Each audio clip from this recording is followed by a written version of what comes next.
બનાસકાંઠાની આદિવાસી સમાજની પદયાત્રાનો વિવાદ વધુ ઘેરાયો છે। બનાસકાંઠાથી શરૂ થનારી આદિવાસી સમાજની પદયાત્રાનો મામલો હવે વધુ તીવ્ર બન્યો છે। પદયાત્રાને લઈને પોલીસ અને આદિવાસી આગેવાનો આમને સામને આવી ગયા છે। પાટણ જિલ્લાના સિદ્ધપુરથી પદયાત્રા શરૂ થાય એ પહેલા જ પોલીસે પદયાત્રા અટકાવી દીધી છે।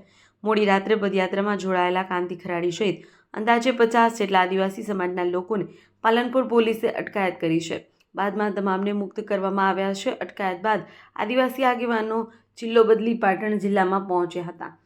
મુક્તિ બાદ ફરી આદિવાસી સમાજના લોકો સિદ્ધપુર પહોંચ્યા, ત્યાંથી પદયાત્રા શરૂ કરવાની તૈયારી કરી હતી।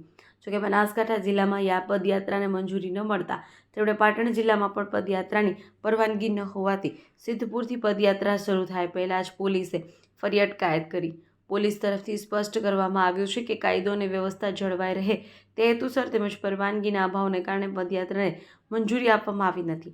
બીજી તરફ આદિવાસી સમાજના આગેવાનો દ્વારા લોકશાહી હક હેઠળ શાંતિપૂર્ણ પદયાત્રાની મંજૂરી આપવા માંગ કરવામાં આવી છે। સમગ્ર ઘટનાને લઈ બનાસકાંઠા અને પાટણ જિલ્લાઓમાં તણાવપૂર્ણ પરિસ્થિતિ જોવા મળી રહી છે, જ્યારે પોલીસ દ્વારા સુરક્ષા વ્યવસ્થા કડક કરવામાં આવી રહી છે।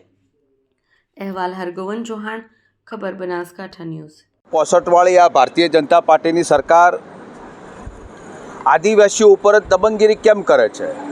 ગરીબ પરિવાર છે એટલે એને દાખલા આલો એટલે ગુજરાત વિધાનસભામાં આઈએએસ ને આઈપીએસ બને એટલા માટે, એનું શિક્ષણ છીનવા માટે આવે એટલા માટે ભારતીય જનતા પાર્ટીની સરકારે ગઈકાલ સવારે વહેલા યાત્રા નીકળી બનાસકાંઠામાં થઈને સિદ્ધપુર મુકામે પહોંચી અને સિદ્ધપુરની પોલીસ દ્વારા દબંગગીરી કરી અને એ લોકોને ભગાડી દેવામાં, પાછા મૂકી દેવામાં આવ્યા।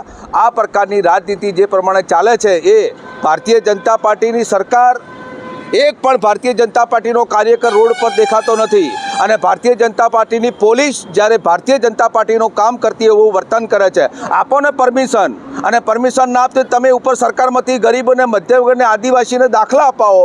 જે લડત છે ગરીબ પરિવારને, જે અમારા કાંતિભાઈ ખરાડી જે લઈને નીકળ્યા છે ધારાસભ્ય, એમના કહેવાથી પણ પરમિશન જો આપવામાં ના આવે, રાતે 2 વાગે મેલ કરવામાં આવે તો પરમિશન ના આપવા આવે, છેડ ત્યાંથી પદયાત્રા સિદ્ધપુરમાં આવે અને ત્યાં સુધી આ તંત્ર ઊંઘતું રહે ને એના પછીને જે ઉપર સરકારમાંથી કોઈ આકાઓનો આદેશ આવે અને આકાના આદેશ પ્રમાણે આ પોલીસ વર્તન કરે છે, ગેરવર્તનીય છે।